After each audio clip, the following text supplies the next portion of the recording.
Night everyone, and tonight's story is by Joyce and it's called Evaline. She sat at the window watching the evening invade the avenue. Her head was leaned against the window curtains and in her nostrils was the odour of dusty cretonne. She was tired. Few people passed. The man out of the last house passed on his way home. She heard his footsteps clacking along the concrete pavement and afterwards crunching on the cinder path before the new red houses. One time, there used to be a field there in which they used to play every evening with other people's children. Then a man from Belfast bought the field and built houses in it. Not like their own little brown houses, but bright brick houses with shining roofs. The children of the avenue used to play together in that field. The Devines, the Waters, the Dunns, little Keogh the cripple, she and her brothers and sisters. Ernest, however, never played. He was too grown up. Her father used often to hunt them in out of the field with his blackthorn stick, but usually little Keogh used to keep nix and call out when he saw her father coming. Still, they seemed to have been rather happy then. Her father was not so bad then, and besides, her mother was alive. That was a long time ago. She and her brothers and sisters were all grown up. Her mother was dead. Tizzy Dunn was dead too, and the Waters had gone back to England. Everything changes. Now she was going to go away like the others, to leave her home. Home. She looked around the room, reviewing all its familiar objects which she had dusted once a week for so many years, wondering where on earth all the dust came from. Perhaps she would never see again those familiar objects from which she had never dreamed of being divided. And yet during all those years she had never found out the name of the priest whose yellowing photograph hung on the wall above the broken harmonia beside the coloured print of the promises made to Blessed Mary, Margaret Mary Alachi.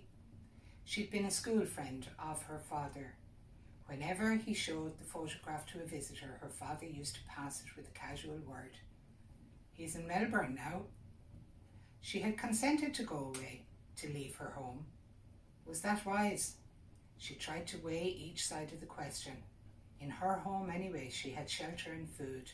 She had those to whom she had known all her life about her. Of course she had to work hard, both in the house and at business. What would they say of her in the stores when they found out she had run away with a fellow? Say she was a fool perhaps, and her place would be filled up by advertisement. Miss Gavin would be glad. She'd always had an edge in her, especially whenever there were people listening. "Miss Hill, don't you see those ladies in waiting? Look lively, Miss Hill, please." She would not cry many tears at leaving the stores. But in her new home in a distant unknown country, it would not be like that. Then she would be married. She, Evaline. People would treat her with respect then. She'd not be treated as her mother had been. Even now, though she was over 19, she sometimes felt herself in danger of her father's violence. She knew it was that had given her the palpitations. When they were growing up, he had never gone for her like he used to go for Harry and Ernest, because she was a girl. But latterly, he had begun to threaten her and say what he would do to her, only for her dead mother's sake. And no, she had nobody to protect her. Ernest was dead, and Harry, who was in the church decorating business, was nearly always down somewhere in the country. Besides, the invariable squabble for money on Saturday nights had begun to weary her unspeakably. She always gave her entire wages, 7 shillings, and Harry always sent up what he could, but the trouble was to get any money from her father. He said she used to squander the money, that she'd no head, that he wasn't going to give her his hard-earned money to throw away about the streets, and much more, for he was usually fairly bad on Saturday night. In the end, he would give her the money and ask her had she any intention of buying Sunday's dinner. Then she had to rush out quickly as she could and do her marketing, holding her black leather purse tightly in her hand as she elbowed her way through the crowds and returning home late under her load of provisions. She had hard work to keep the house together and to see that the 2 young children who'd been left to her charge went to school regularly and got their meals regularly. It was hard work, a hard life, but now that she was about to leave it, she did not find it a wholly undesirable life. She was about to explore another life with Frank. Frank was very kind, manly, open-hearted. She was to go away with him by the night boat to be his wife and to live with him in Buenos Aires, where he had a home waiting for her. How well she remembered the first time she had seen him.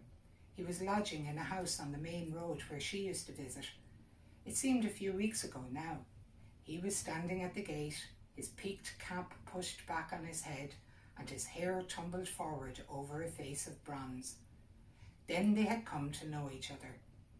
He used to meet her outside the stores every evening and see her home. He took her to see The Bohemian Girl, and she felt elated as she sat in an unaccustomed part of the theatre with him. He was awfully fond of music and sang a little. People knew they were courting, and when he sang about the lass that loves a sailor, she always felt pleasantly confused. He used to call her Poppins out of fun. First of all, it had been an excitement for her to have a fellow, and then she had begun to like him. He had tales of distant countries. He had started as a deck boy at £1 a month on a ship of the Evaline going out to Canada. He told her the names of the ships he'd been on and the names of the different services. He had sailed through the Straits of Magellan, and he had told her stories of the terrible Patagonians. He had fallen on his feet in Buenos Aires, he said, and had come over to the old country just for a holiday. Of course, her father had found out about the affair and had forbidden her to have anything to say to him. "I know those sailor chaps," he said. One day he had quarrelled with Frank, and after that she had to meet her lover secretly. The evening deepened in the avenue. The white of 2 letters in her lap grew indistinct. One was to Harry, the other was to her father. Ernest had been her favourite, but she liked Harry too. Her father was becoming old lately, she noticed. He would miss her. Sometimes he could be very nice. Not long before, when she'd been laid up for a day, he had read her out a ghost story and made toast for her at the fire. Another day, when her mother was alive, they had all gone for a picnic to the Hill of Howth.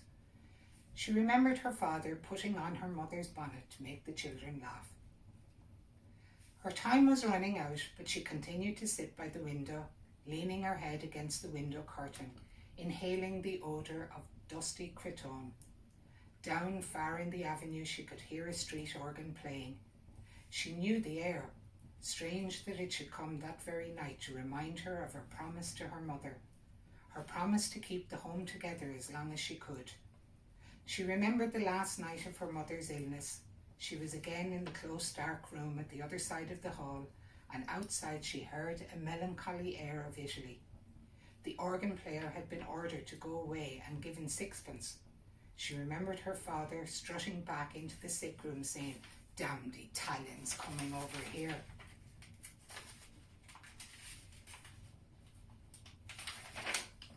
As she mused, the pitiful vision of her mother's life laid its spell on the very quick of her being, that life of commonplace sacrifices closing in final craziness.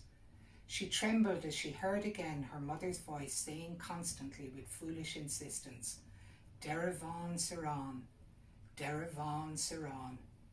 She stood up in a sudden impulse of terror. Escape! She must escape. Frank would save her. He would give her life, perhaps love too. But she wanted to live. Why should she be unhappy? She had a right to happiness. Frank would take her in his arms, fold her in his arms. He would save her. She stood among the swaying crowd in the station at the north wall. He held her hand and she knew that he was speaking to her, saying something about the passage over and over again. The station was full of soldiers with brown baggages. Through the wide doors of the sheds, she caught a glimpse of the black mass of the boat, lying in beside the quay wall, with illumined portholes. She answered nothing.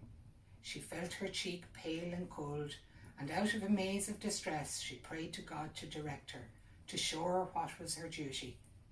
The boat blew a long mournful whistle into the mist.